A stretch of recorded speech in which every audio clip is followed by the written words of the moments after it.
So we're going to have just an overview of the quick agenda. We'll have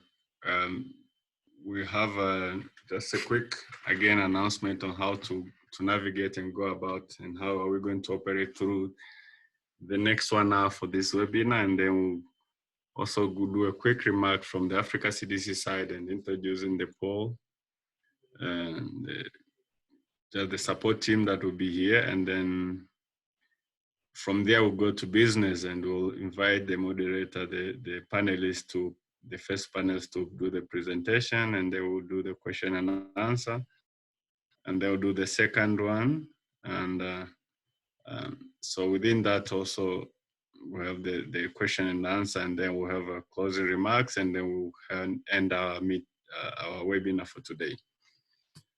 So just to start with,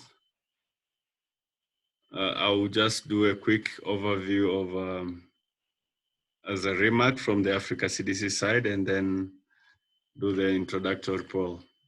So as you may know, most of the African countries are now reporting cases of COVID-19. And within that also, based on the change of the outbreak picture, most of the countries are implementing strict measures, including closures of borders, as well as limiting restriction of movement within the country, as well as in and out of the countries. So this has an impact not only to the countries themselves, but also to we as international partners and other partners who wish to support these countries for the response itself. So looking at that, we are forced to move into utilization of technologies and innovations to make sure that the support that is required to be given to the member states for technical on a different technical gap that they're facing on different priority areas, topics, continues. So this led to the idea of start running the weekly webinars on surveillance. And this is our start and the testing webinar. We'll be improving as we move on. We're going to have different topics that will be shared across the networks, and we're trying to expand the networks of people who will be attending this and who will be sharing this information, so that we have more participants and more people benefiting from these webinars. And having said so, we are going to have, as I said, we're going to have every week, we're going to have one different topics, and we'll share it ahead of time to make sure that people get time to prepare and also attend these webinars. With me today, we have a team of panelists who will be in this session. We have Dr. Hilary Bauer, who is she's working in the UK they call it Rapid Support Team, and she'll be taking us through the different presentation. I will be chairing these sessions and moderating this session. We have a technical team that will also be helping us for any issues related to technical issues that we may rise. We will try to capture your questions and respond to your question as they arise. So anytime when you're going through the slide and the presentation and you see anything, you can go to the Q&A and type your question there, and we'll try to respond them as much as we can.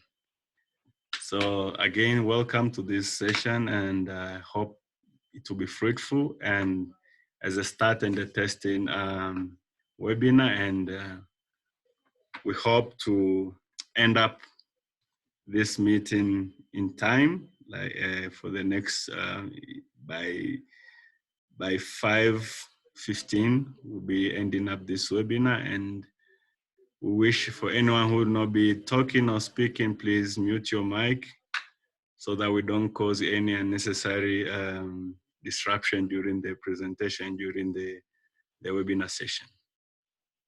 So welcome. So I'll just bring in Idowu for any announcement on any support team or anything from that side before we start. Is there anything you need to also give clarity on the operations, etc., for the meeting before? Thank you very much, Dr. Justin. And thanks to all the participants for joining the meeting. If you have any question, like Dr. Justin said, put it in Q&A. And if you need, probably you want to ask, not writing, you should raise up your hand. You should, the icon of raise hand is also there. That you should raise your hand so that we can recognize you and give you the opportunity to ask the question. Thank you very much. Over. Thank you, Dow. So let me invite the first presenter who will be presenting on the on this, and this is Dr. Hilary Bauer. And if you want to introduce yourself before you go ahead, then you can do that. Over to you, Hilary. Thank you, Justin. Good afternoon, good morning, or good evening, wherever you are. My name, as Justin said, is Hilary Bauer. I'm an epidemiologist with the UK Public Health Rapid Support Team, and I'm currently seconded remotely to Africa CDC, working from London because we are in lockdown. I'm going to share my screen now, and I hope this is going to work so that you can we can start the slides. Now, let me just make sure I'm picking the right one. I think it's that one. So, can somebody let me know if you can see my screen? Yes, I'm seeing your screen, just that I'm seeing the second to the last slide. Ah, I see. All right. Let me go back to the beginning. I don't quite know why that is, but let me try. Let me go quickly back. And Ido, are you seeing the whole screen or are you seeing the presenter version? Yes, I'm seeing the screen. All right. Okay. Good. So, as we said before, please do type your questions. We will take a break halfway through. And then actually Dr. Justin is going to talk a bit about mobile and electronic innovation. So it's a slightly different setup to the agenda, but let's start. So some of the things I'm going to tell you, I'm sure are things that you know already, but some of them actually bear repeating. So the first two things I want to talk about is really, why do we do case investigation and why do we do contact tracing? So we know that we do case investigation to rapidly detect, confirm, and isolate COVID-19 cases. We want to identify potential sources of infection to try and prevent more spread. We're looking to find suspect cases to assess them against our case definition and triage those cases for healthcare, depending on the severity of their symptoms. In some countries, of course, all symptomatic people will be isolated. In others, it's only severe cases. It depends on your own country. So we're really trying to reduce human-to-human transmission by managing exposure, isolating cases, quarantining contacts. But there's also a very important reason why we do case investigation and then subsequently contact tracing, and that is to communicate with affected families and communities so that they can understand the kind of interventions that are being put in place to prevent transmission. And I think this is sometimes something we forget a bit when we're out in the heat of the moment. So similarly, contact tracing, what we're looking for is to identify those at more risk of becoming a case and monitor their health. We have to remember that contacts are not suspect cases. They are healthy, normal people like you and I, hopefully at the moment, but they are giving us their collaboration in order to try and prevent transmission. And we'll talk a bit more about that later. So contacts also, obviously, they are at risk of becoming a case. So we want to detect any new cases as quickly as possible. That's why we keep contact with them and monitor them. And we also want to give them advice and care and support if they become cases. So there are benefits for contacts other than for the public health. There are individual benefits as well.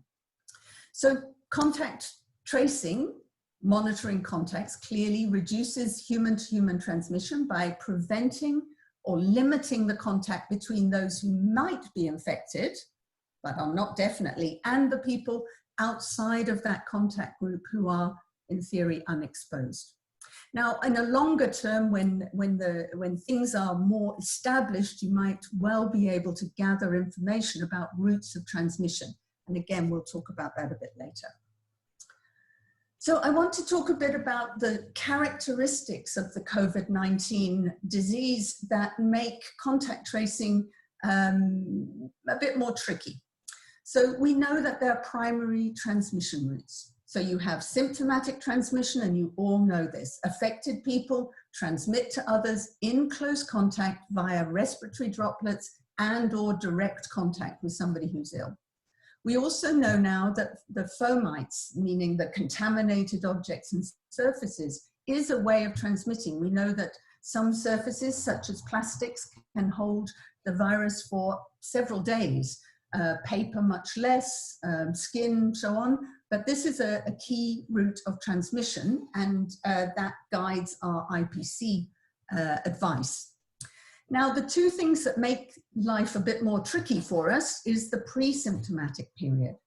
Now, there is some evidence from contact tracing and from chain of transmission building that there are some people who are pre-symptomatic who have positive COVID-19 tests. So they are positive before they have visible symptoms.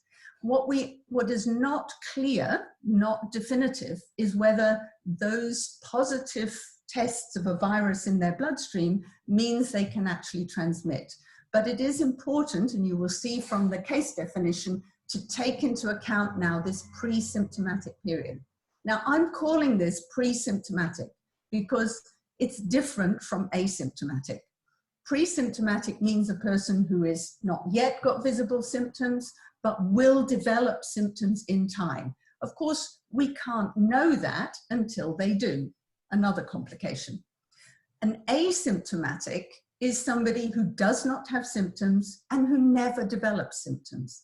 Now, there's a lot of talk about asymptomatic transmission, but there are in fact very, very few reports, and there is no definitive evidence. So as epidemiologists and public health people, I would really urge you to think about these difference between pre-symptomatic and asymptomatic when you're discussing with others.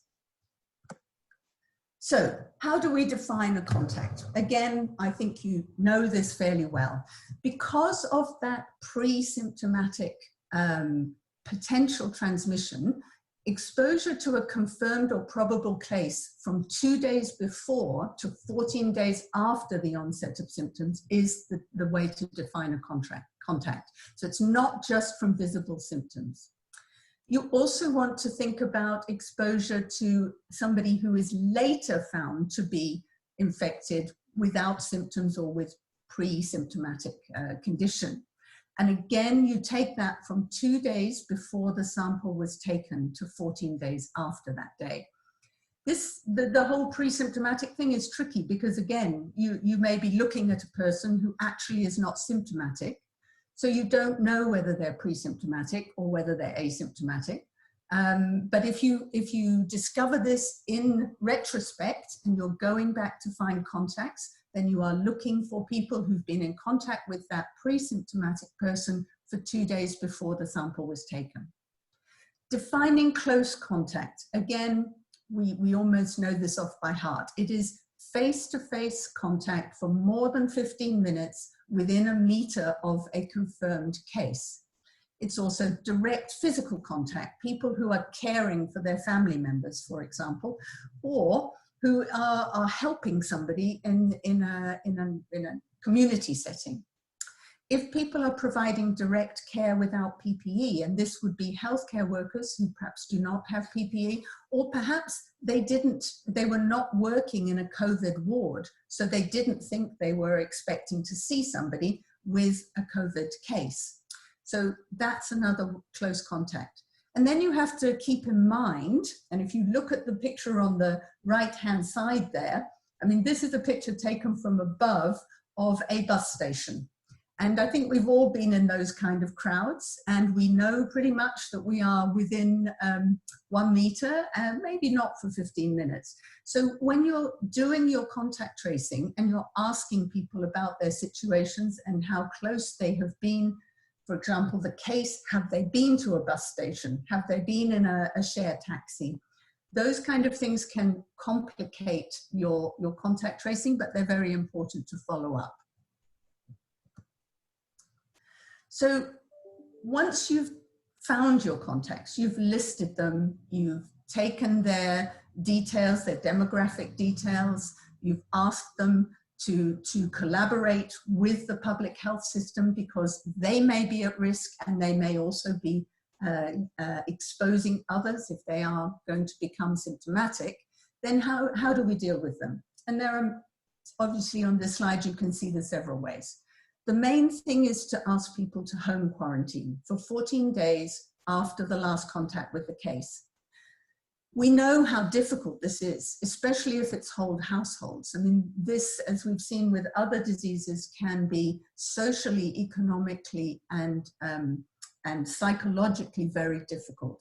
It's important to understand those difficulties, and if people ask questions or to try and get the people around them, perhaps the neighbors, the communities, to support them. Don't just see it as a rule where you tell people, right, you're a contact quarantine for 14 days. It's easy to do that, but actually having some understanding and building that relationship a bit with the people who are going to be quarantined may help them keep their quarantine better. They may feel more understood. Now, if there is somebody who is a contact living in a household of a group of their family, for example, who are not contacts, this in our context is even more difficult because often people will not have a room that they can quarantine in. If they have, then that is what they should try and do, to distance as much as possible. And then to avoid sharing beds, sharing utensils, because again, we think about that fomite transmission, that transmission via contaminated objects. With transmission, what you're trying to do, and it's almost impossible to reduce any transmission, because what you're trying to do is reduce the number of times you have contact with the virus, the duration of contact with the virus, and the closeness of contact. So in these difficult situations for contacts living in households with non-contacts, the best they can do is to try and approach this as a reduction. It won't be 100%. Ask them also to practice hand and cough hygiene, wash their hands, cover their coughs, this kind of thing. And again, I just reiterate to have understanding about how difficult this is. I think all of you know probably much better than me how difficult this can be in close quarters and crowded situations. So the third one is the explanation that I've just given you. When people understand the principles, even if you do it in a simplified language, it can help people adhere.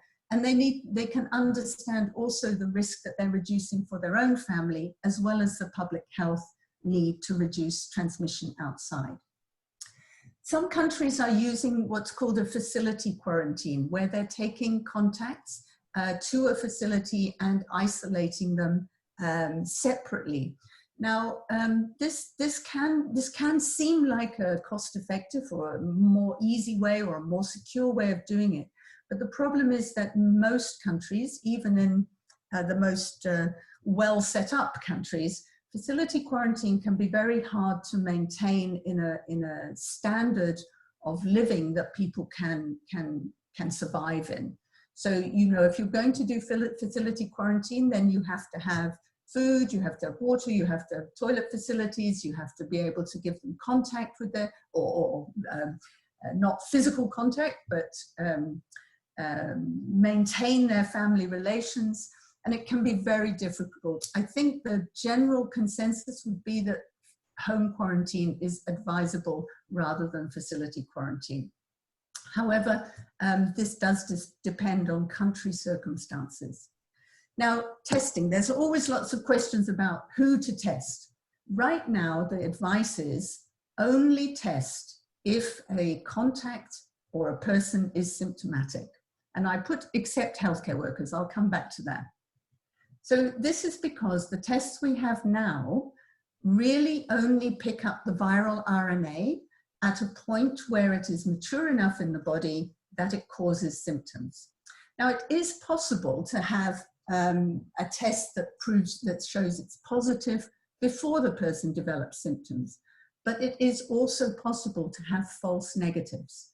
And those false negatives make people feel like they're fine and they don't have to worry and they don't have to be a contact. They don't have to self-isolate. They don't have to be concerned because they think they're not infected, when in fact they might be. So the rule at the moment is, until we have different advice from our laboratory colleagues, is only to test if symptomatic. Now, I've mentioned healthcare workers. The reason for this is that healthcare workers have often a very extreme level of exposure. And so the threshold for testing may be that you say, well, this healthcare worker doesn't exactly meet the case definition, but has had a high exposure. So we think maybe we should test this person. And that is okay. For everybody else, only if they're symptomatic. So once your contact has gone through, or your group of contacts, how long do they stay? Well, we've said 14 days. If they have had 14 days and they have not developed symptoms, then we can say that they have passed the incubation period and they're very unlikely to develop symptoms now. So they can be released. Some contacts will develop symptoms and they will become cases. And then if you look at the next column there, if you're in the quarantine house and a contact becomes a case, then everybody that has been in contact with them has to start their 14 days again because they have been exposed again. And again, explaining this in a correct way, in a way that people can appreciate, is very difficult, but really essential. And then the final discharge criteria is if you have a linked case, the case that your contact is linked to, and in fact, they're found to be a non-case, maybe on testing, or maybe they've been symptomatic and there hasn't been a test and then they've been tested, then they are reclassified as a non-case and all the contacts around that case can then be released. I've just mentioned healthcare workers. There are key things. If you, and this is really not only in the African countries, but and in other countries with strained health services, it's very much the same where I'm living now in Britain. It's very difficult to have a 14-day contact quarantine if you have limited health resources, because your health workers who are treating patients are essentially contacts from the minute they start. So in order to maintain a health worker service and try and protect other patients and colleagues, there are some management principles that you can apply. So it's very important to try and be strategic and careful when you adapt this approach. But the main principles are: do an independent check of temperature and symptoms before starting the shift. And by independent, I mean that it shouldn't be the health worker themselves doing that check. When they come in to start their shift, it should be somebody else asking the question, checking the temperature. Ensure that masks, and we know that masks are in short supply, but they should be prioritized for health workers and they should be available to be worn at all times during work. If a person is not working in a COVID-19 ward, then it's important that anybody exposed to COVID-19 is allocated to duties that require less interaction with colleagues and other patients. Again, you're trying to do a distancing while not necessarily sending the person home if they are not symptomatic. Obviously, all these things I'm saying, if the person is symptomatic, they are a case, or they are a suspect case, and they shouldn't be in the clinic. Outside work hours, what we're recommending is that health workers should adhere to any IPC measures. And also, if they are a contact, they should, because through their work, they should really avoid going out and about in the community. So adhere to the quarantine. So let's think about the care, the case investigation and the contact tracing teams, because obviously they are going to be out and about in the community talking to people who may well become cases. And some of them may be, in fact, talking to cases or their families. So with this, you really want to try and optimize your teams. You don't want to be sending out a 6-person team to do all the different elements. Ideally, you would keep a team down small. You need somebody who's going to ask the questions and somebody who's going to take the sample. It is better to have 2 people rather than 1, even if that 1 person can take the sample, but it does also depend on the resources you have available to you. It's really important that these team members are trained and have the capacity and knowledge to carry out the work, not only to fill out the form and take the sample, but to be able to explain to the community and explain to the householder and explain to the person they're talking to why they are doing certain things and why those interventions are important. So often we assume that people might have heard things on the radio or read about them, but actually understanding what you're asking people to do can really help in that collaboration. It's fairly obvious that people who are taking samples, your team members who are taking samples, need to know how to do that safely, and also to be able to deal with any unexpected spills and so on. Because that, again, if that happens in a community, it has to be dealt with effectively, explained, and so that the community can have confidence in the people that are coming to deal with them in a public health sense. Just quickly, all the team members, of course, need to know how to reduce the risk of exposure. So they're going to try and interview at a distance or more than 1 meter. We'll talk a bit about doing it by phone a bit later on. If they're talking to people, try to stand in well-ventilated locations. It's ideal if you can be outside. Try to touch as little as possible. Don't give your pen to somebody to share. Your pen is your pen, your paper is your paper. Remember, as we said, we want to avoid those contaminated surfaces. And of course, you wash hands very frequently or use hand sanitizer all through the day. It is also ideal before going home to try to, or immediately get home, to try and change your clothes. Again, it's due to that reducing the risk of contamination from surfaces. So if we do all this, how effective is case investigation and contact tracing for epidemic control? Now, this is based on models, and obviously different models use different parameters. So this is one example that's quite rigorous and seems to be based on parameters that are valid. However, every model has its uncertainties around it. You can see the reference at the bottom there. Essentially what this group said was that your chance to control your epidemic increases when you start rigorous case investigation and contact tracing right from the beginning, from the very first cases. So what you're trying to do in the language that we've all heard is contain. So if you're really being able to trace all the contacts and isolate the cases quickly, you limit the first transmission chains that are coming from those first cases. It's not always possible everywhere.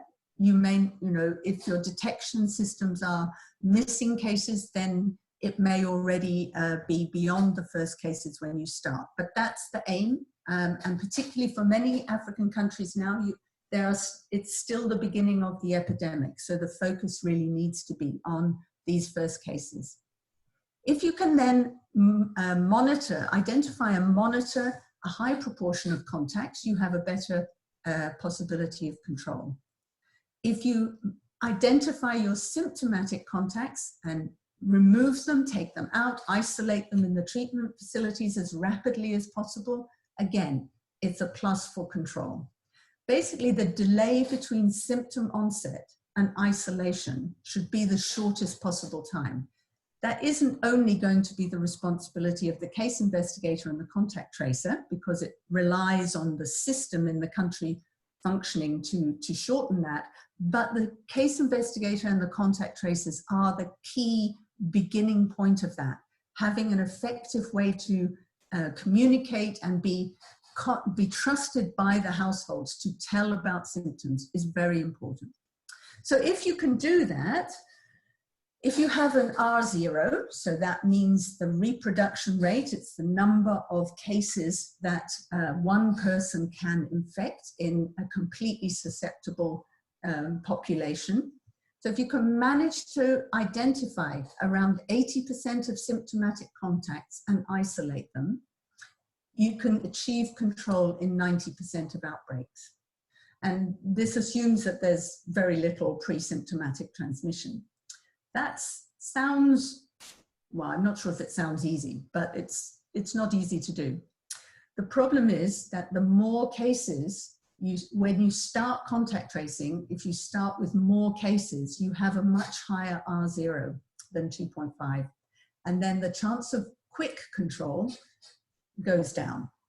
Eventually, there will be control, but it can take longer. So when do we do these things? I mean, in a small outbreak or in many epidemics, we would say, for example, any of you who've worked in Ebola, for example, that you contact trace from the very beginning right through to the very, very last case.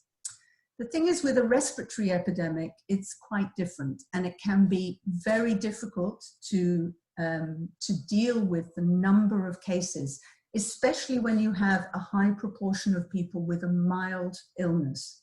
That mild illness means that they may not even notice that they're infected, and therefore may be transmitting without knowing it. So Africa CDC, along with other Centers for Disease Controls, have been trying to look at when you would shift, especially given resource limitations. And we've distilled it down to these recommendations. I will emphasize that this is related to your own country. So this is not rules. These are things to think about in your own context. But we would suggest that when you are only in the country having either imported cases or you have limited community transmission from those imported cases, or in a new area where you have new clusters, you really intensify your case investigation and contact tracing. And you want to aim to trace all cases and follow all contacts at this stage of the outbreak. And you really encourage and work with communities both before they discover cases and during to support adherence and encourage them to adhere to quarantine. Once it starts getting into sustained community transmission, the numbers of contacts and the numbers of cases are going to severely challenge even the best resourced countries and health systems. So what we would say is, while your resources allow, yes, continue active case search and contact tracing. If your resources come under such a burden, then stop contact tracing in the areas of sustained transmission where you're very unlikely to be able to trace the probably thousands of contacts you're going to uncover. But focus on the districts that are reporting the first cases. So if I take, for example, if I take London, just for the sake of it, we have a lot of cases here, but maybe there are no cases, this is not correct, but no cases in Manchester. If we saw a first case in Manchester, We would go up there and do exactly the same thing as we would do if we'd never seen a case before, really intensify case investigation and contact tracing. The other time to try and do this is where you have clusters where containment might still be possible and in high-risk vulnerable contact groups. And that's really because you're wanting to try and very quickly isolate the symptomatic so that they can be cared for well. These are not, as I said, they're not rules for you. They are ways to think about it in what can be a very difficult situation in a changing epidemic. I've got a few more slides, just a couple more slides now. I want to talk to you a bit about engaging your communities, because as your contact tracers and your case investigators go out, they may be epidemiologists and they may be wanting data and they may be wanting information, but actually it's human beings that we need to deal with. And the reason that there's a big red cross on that loudspeaker is not because I have a complete a phobia about loudspeakers or noise. It's because we often think that this is the way to communicate with our communities. So we go out with our loudspeaker and our messages and we tell them what to do. And this, I think many of you will understand when I say this is not really the way to get engagement from a community. Yes, for general public health messages that you're just wanting to flag up, but if you really want to get that collaboration with communities, you have to listen and you have to talk and answer questions and have, I say close, a more closer relationship. Of course, you're going to be 2 meters distance, but in psychological terms, you are really trying to engage with the communities as an equal and not as somebody standing on the sidelines shouting through a loudspeaker. So try to reach out to communities before your interventions start. If people know what contact tracing is and they know what case investigation is, they may feel that it's more, they can understand more why you're coming into the community. Try and consider the community circumstances. Villages where quarantine means that they can't go out and plant their fields is going to be very different from a situation where maybe there's a householder that has a salary that can manage being quarantined for a while. Try to be really ready to listen to household and community concerns, but don't promise too much. You won't be able to fix everything. It is trying to understand and where you can support communal solutions. So maybe a group of households may come up with an idea for how they can quarantine their vulnerable people, for example, or shield their vulnerable people that we wouldn't have thought of because they're living in that every day. And really, you can use a megaphone, it's okay.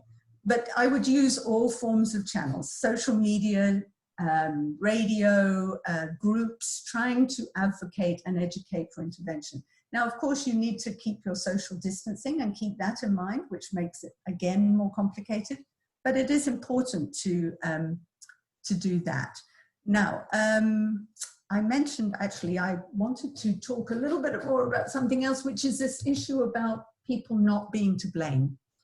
Unfortunately, and I think again that you as public health officers and managing teams, you may well have seen some not so good behavior where people are, we train people and they have knowledge, so they go into a community as if they know everything and everybody is not doing what they should, that they're all a bit to blame if they get infected.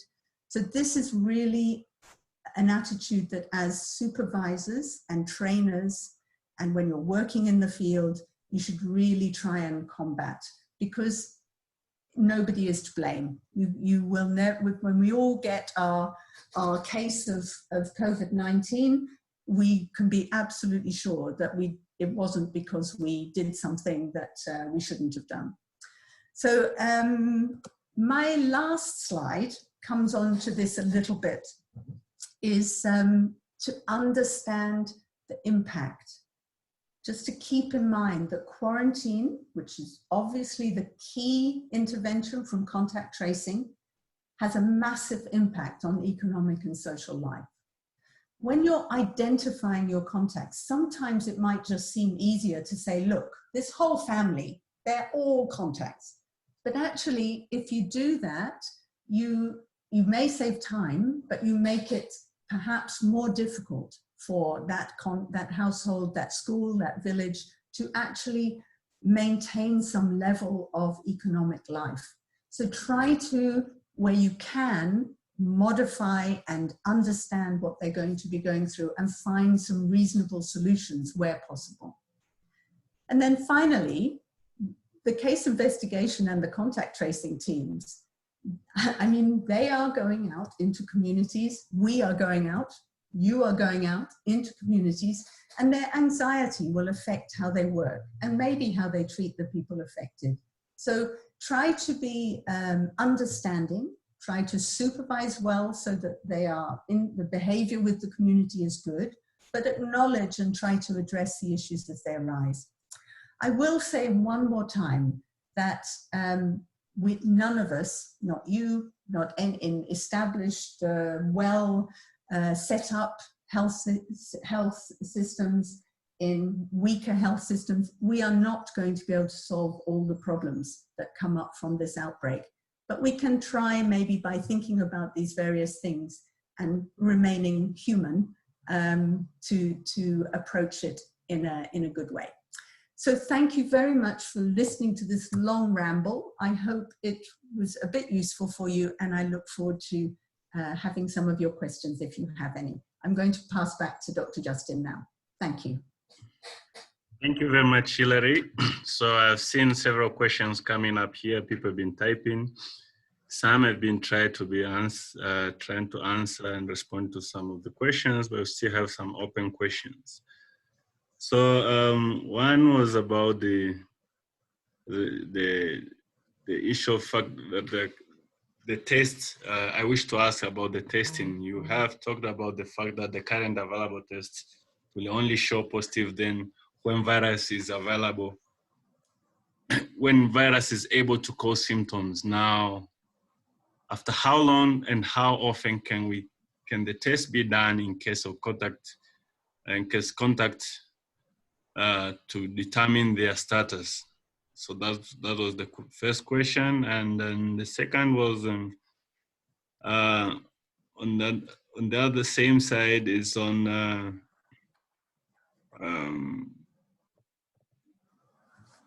this was from Mikias also. If we are testing only symptomatic contacts, they are also asymptomatic positive. Even here in Ethiopia, we identified more in Ethiopia that are they infectious? So that was another question. And the other question that was asked is about, according to the available epidemiological data so far, when is the predicted peak for COVID-19 in Africa?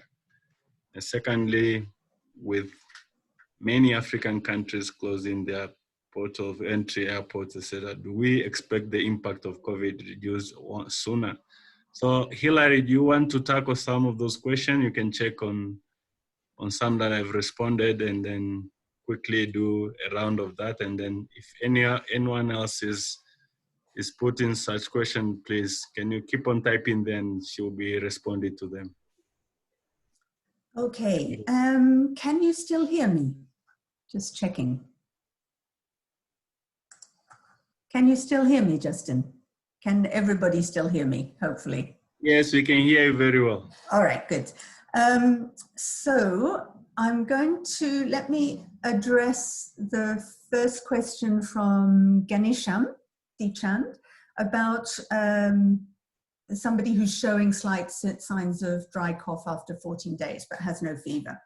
So my answer to this would be, is that if the person has contact, when you say contact with passengers and other colleagues, if they were confirmed case and they have symptoms, not everybody has a fever, then you could argue that they should have a test.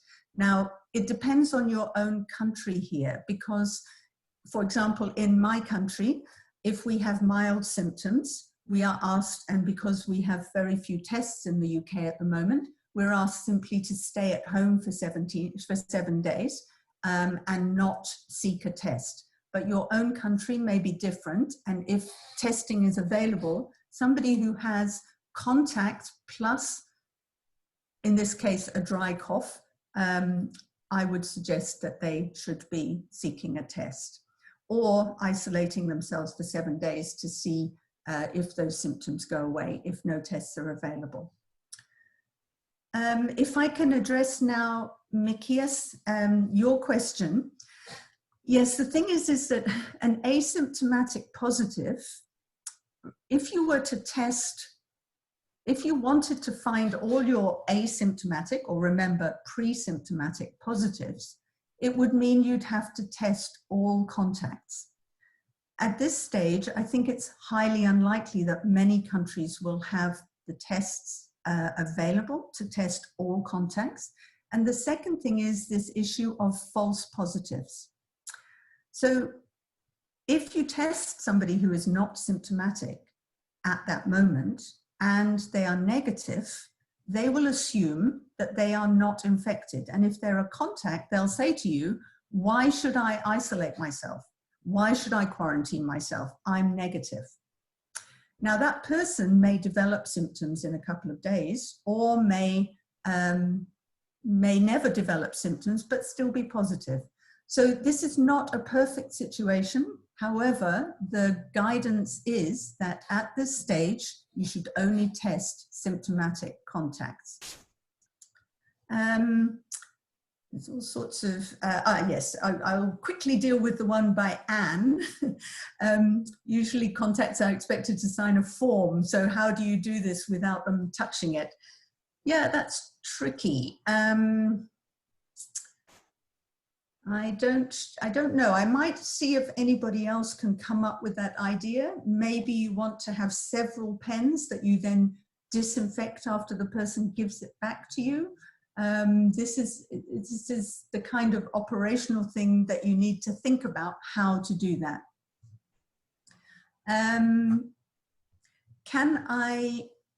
Now I'll deal with Paul Boguere.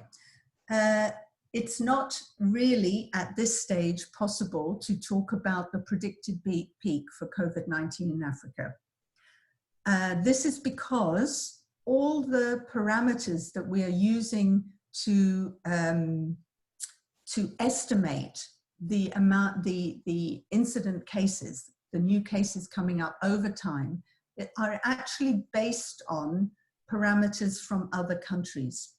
Africa, as you well know better than me, has comorbidities such as HIV, TB, diabetes, that in different rates from other countries. We have a different demographic breakdown. We could argue that maybe, seeing as that there are a higher proportion of younger people in African countries, that in fact they get milder disease in other countries, that they will get less disease, but we don't know. And what I would suggest, I don't know where you're from, Paul, but what we're really, really encouraging is member states of the African Union, on the African continent, to really start sharing their line lists so that we can try to extract the data that would help us estimate better what is going to happen in Africa. Your second question, with the closing of the points of entry, yeah, that rather depends on whether, so the question is, do we expect the impact of COVID to reduce sooner because so many African countries closed their points of entry? The question will be is, did they close them before any COVID came in or very little came in? What is likely is that there was already transmission from those imported cases into the community, even though African countries closed their borders very quickly. At a certain point, when you have a reasonable level of community transmission, there will be no point in having your borders closed, because the epidemic will not be driven by imported cases anymore. And it's very likely that quite a few African countries are reaching that point already. Gosh, there's quite a lot of questions. Justin, shall I continue?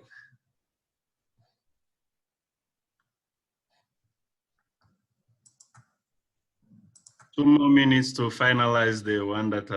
All right. Okay. Let me pick. We're still typing some of the answers, so please go to your question and look for some of the answers.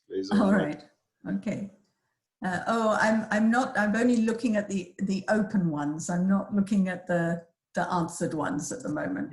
Just respond to the open ones, because the rest, when it's replied, we send it back to answer. All right. Good.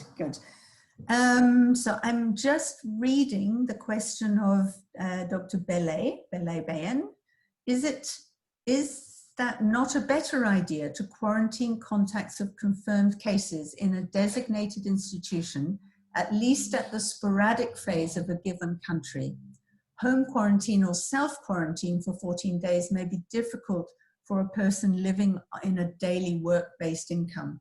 Yes, I hear what you're saying there, Dr. Belay.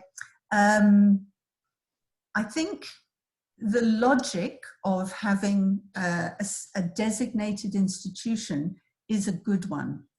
The difficulty will be whether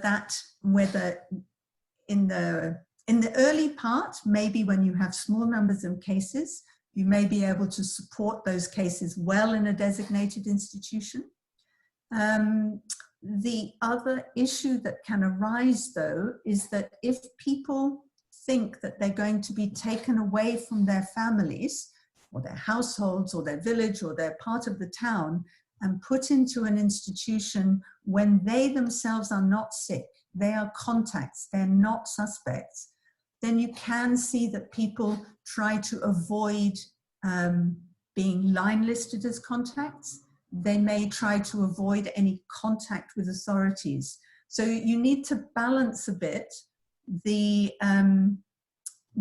benefits of being able to manage people in one institution with the potential community effects of communities starting to say, well, I don't want to be taken into a designated institution, therefore I'm not going to identify myself as a contact, or I'm not going to say when I'm symptomatic.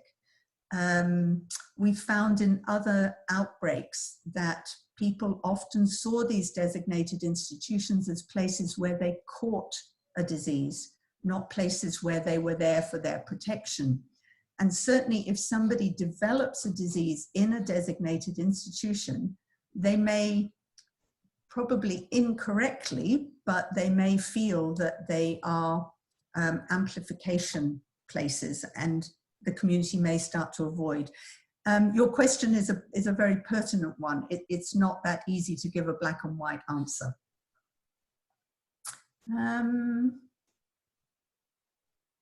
So, Leocadia, your question about the sustained transmission area.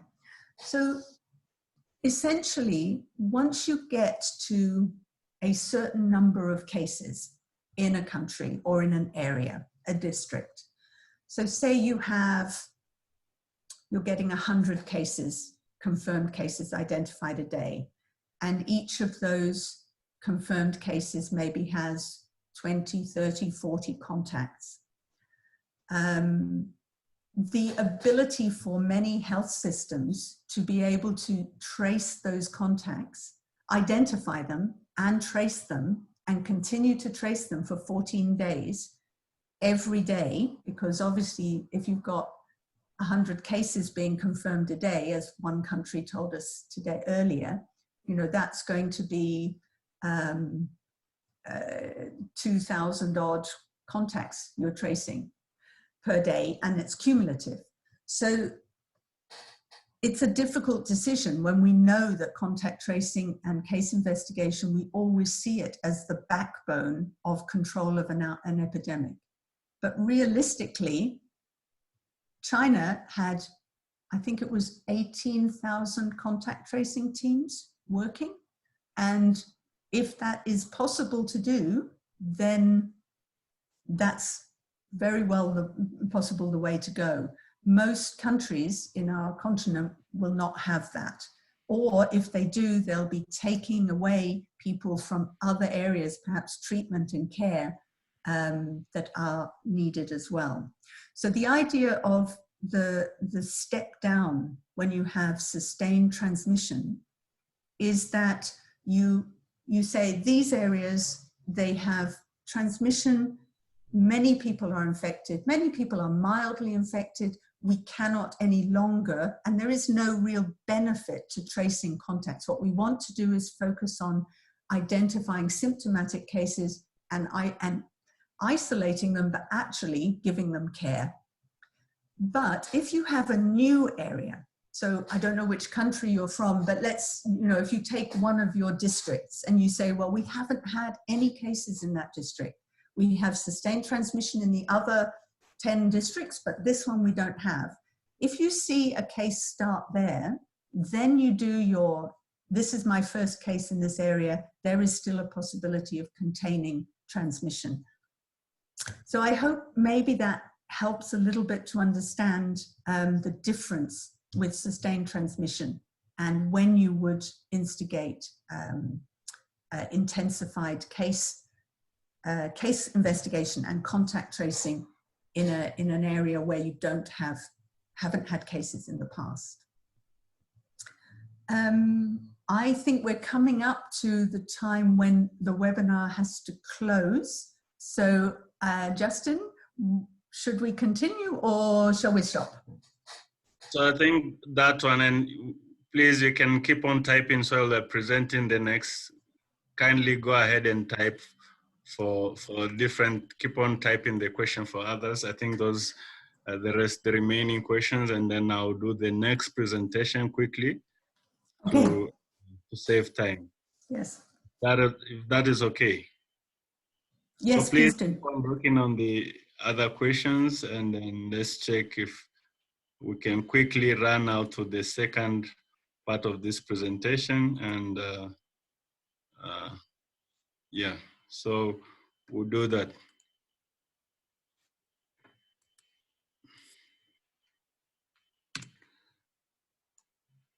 So I'm going to quickly touch on the innovation and especially the electronic tools for data collection for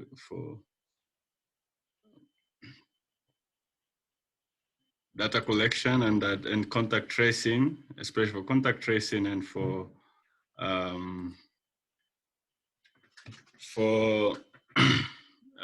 case investigation. So it's quickly, I know most of people knows this, and these are the also key issues, and many countries are using such tools.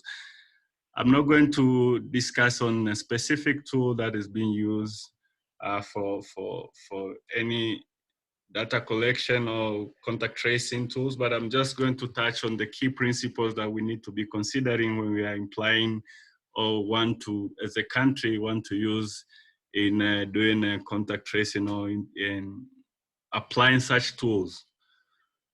So as we say that the world is changing, and we have to change as health practitioners as well as health in the health system, in the way we approach things. And in the old ways, we used to do a lot of interviews and with the patient, family, and friends, and then we do all this recording in a paper base, and we store this, and in a way that we go and do an entry afterwards into electronics, or compiling into a way we can do tally sheets and stores in the books and provide summaries for action. But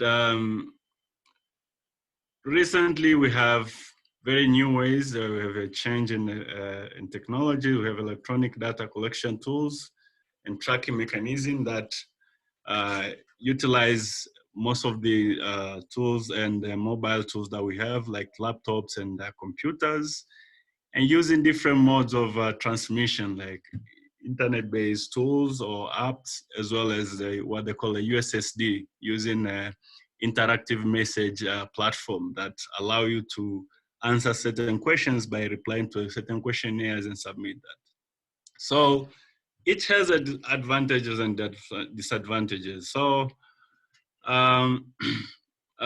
with the old ways, it's easy to apply because it's something that you just need to develop a tool. Within 1 minute or 2 minutes, you can have your tool and you can go to the field and collect your information or track your contact or do an investigation using that tool.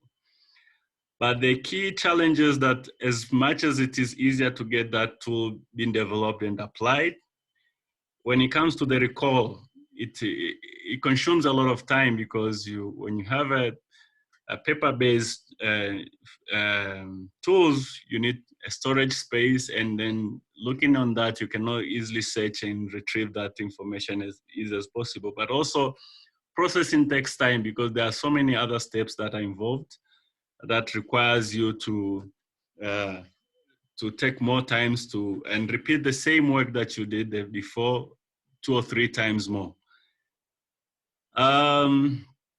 With the new ways, as I said, you also have advantages and disadvantages. One of the advantages that you can capture contacts or any other information that might have been missed or in a real-time data, and for also ensuring that the processes for processing that information or the data that you're collecting to an information that leads to an action, it's quietly shortened. But also, there are a lot of other challenges with that because when you do that, also there's a lot of issues. You're exposing most of your information into a wider platform whereby people can track and take that information, and also the security may be slightly low. So even trust has been an issue for some places to provide information, especially when they see that coming up, especially when you have tools that they're called the self-administered tool, where you just provide those responders with the tool and they have to respond on themselves. So it has its own challenges. So in a quick one, I know most of countries have moved from paper-based to electronic-based, and some have been looking on, are still stuck on the paper-based, and they're looking on where to get a tool to shift from the paper-based to electronic-based. And there's so many people who have been also, and so many companies that are coming up with solutions to help and also to apply. And some of these are also business-oriented, and they're looking for a way also to have their tool that have developed been adopted and being in use. So as that, when you want to look for such, you need to be very careful and be mindful of certain factors that will make sure that when you want to pick a tool, you pick a tool that will be very useful and will not be a burden afterwards. One of the things that you need to look about is sustainability, and what are those resources that you require to operate this tool. And within the same, you need to check whether this is an open source or versus closed source. Is it something that is there that you can just quick access and download and use, or it's a closed source that you have to have an operating license and you have to pay over time. But also you need to consider about the running cost of that application that you want to utilize for your contact tracing as well as case investigation, if you want to maintain it. And bearing in mind that if the outbreak is going to take more than 9 months to be over, or 1 year, you need to be sure that when you start that, you don't reach at the middle of the operations and then cancel it and start looking for a new solution. You want something that can be, you can be able to sustain to the end of the, so you need to be mindful of cost. Also, issues of technical support and maintenance, how easy it is to access the technical support from those who are providing you with the solutions, and how easy it is to maintain that same applications. So Also issues of usability, because if you want to use it in a wide scope, has to be something that is easy to use and easy to operate, and that can be applied in different tools and different devices that are utilized in different operating systems, so that you don't run into a condition whereby it is limited to a certain type of a device or a certain type of an operating system. So that's also something you need to consider. But also the ability of those tools to be customized based on the local needs. Those are also the key issue you need to consider when you want to adopt such application. Issues of reliabilities is also a key issue here. As we know, the internet coverage in the African continent is not widely, we don't have a wide internet coverage, most of the areas, especially in the rural areas. So you need to be also thinking around, and also even when you have internet, there's also issues of the low speed and low bandwidth. So you need to look on application that use a low bandwidth internet, as well as that can operate offline and online. So such that if you go to a field and there's no internet, you can still collect your information and upgrade it when you come to the place where you have internet. Issues of interoperability, it's also a key, just in case also you want to link it to the existing system, like most of the country have a DHIS system, and you want also to have that application be run that. So all these are the issues that you need to consider before you do that.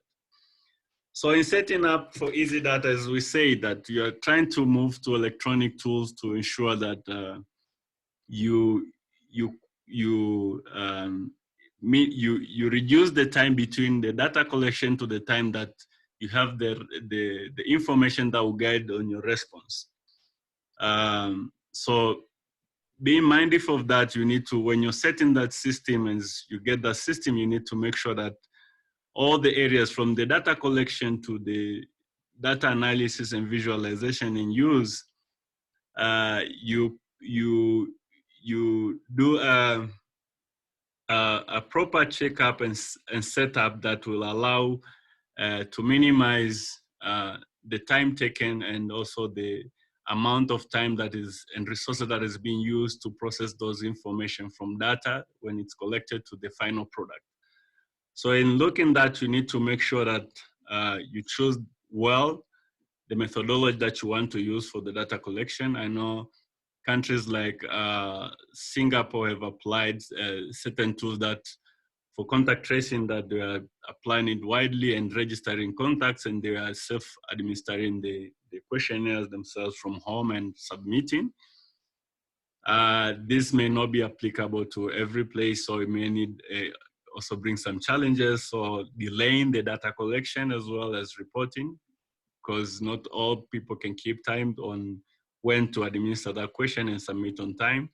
But also issues of if you are also using the interview administered questionnaire, you need to make sure that your team is well equipped and they have all the necessary setup, including ensuring that their devices is charged and they have all the necessary support to make sure they collect information on time and submit it on time.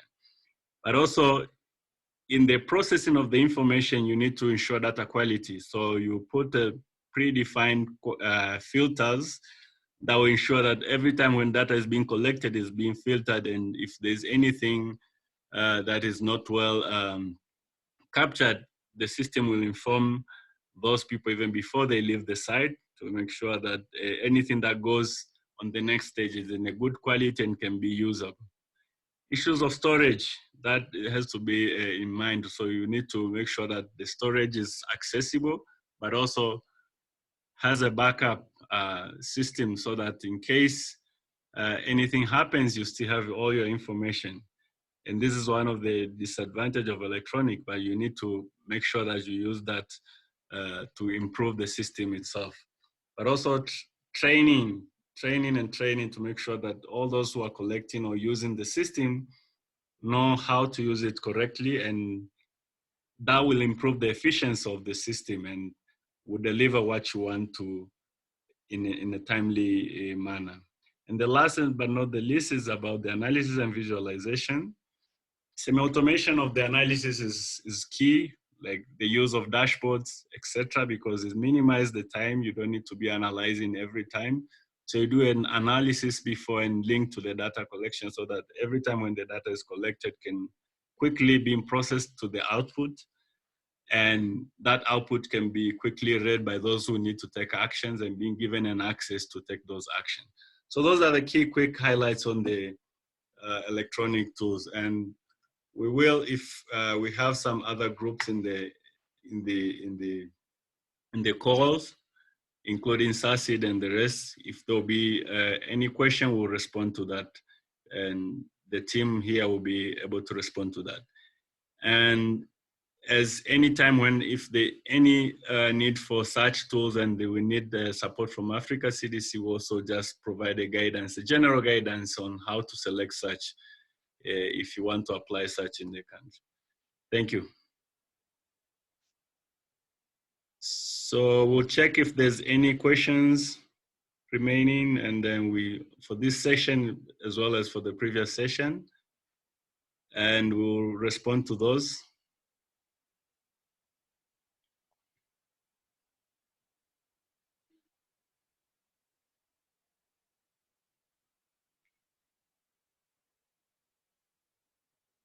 So I still see some few questions here. Hilary, if you would like to respond to the few questions that are remaining here, and then we move ahead.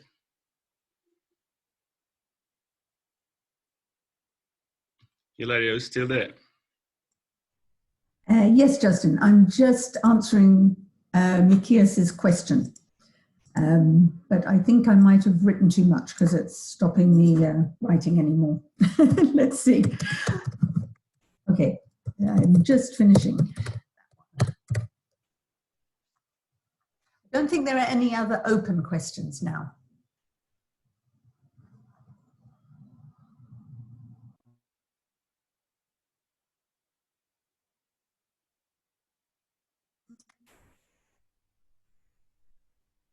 So participants, if you have any other questions, please do write them or send them to us. I think we had a question about whether we would share the presentation.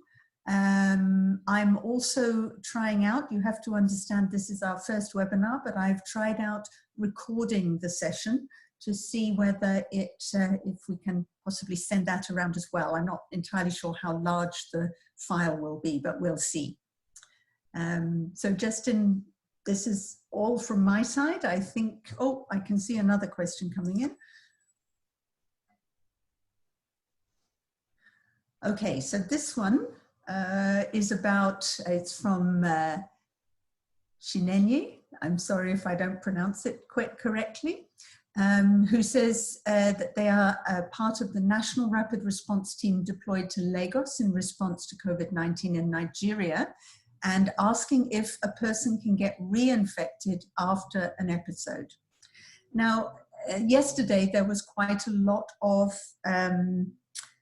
focus on this because there was a report from, I think it was South Korea, that talked about people being reinfected, a group of people being found positive, not necessarily reinfected, found positive after they'd had a negative test.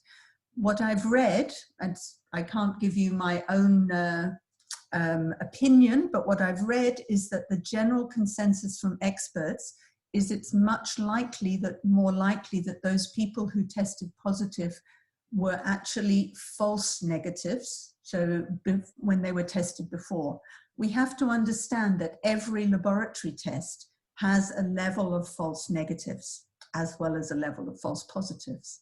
No test is 100%, and because the COVID tests of all different kinds are new, we are still establishing the sensitivity and specificity of those tests. So in answer to your question, I would say that at this stage, there is, I hesitate to say no, but there is very, very little evidence that people get reinfected.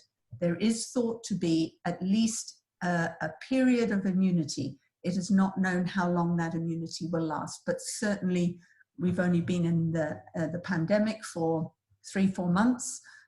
So we would expect people to be immune for that period of time based on other coronavirus immunity. I hope that helps.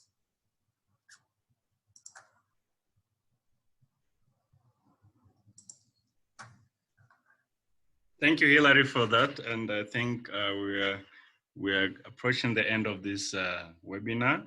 And I would like to thank everyone for their participation. We're going to increase, we're going to have all these webinars done on weekly basis.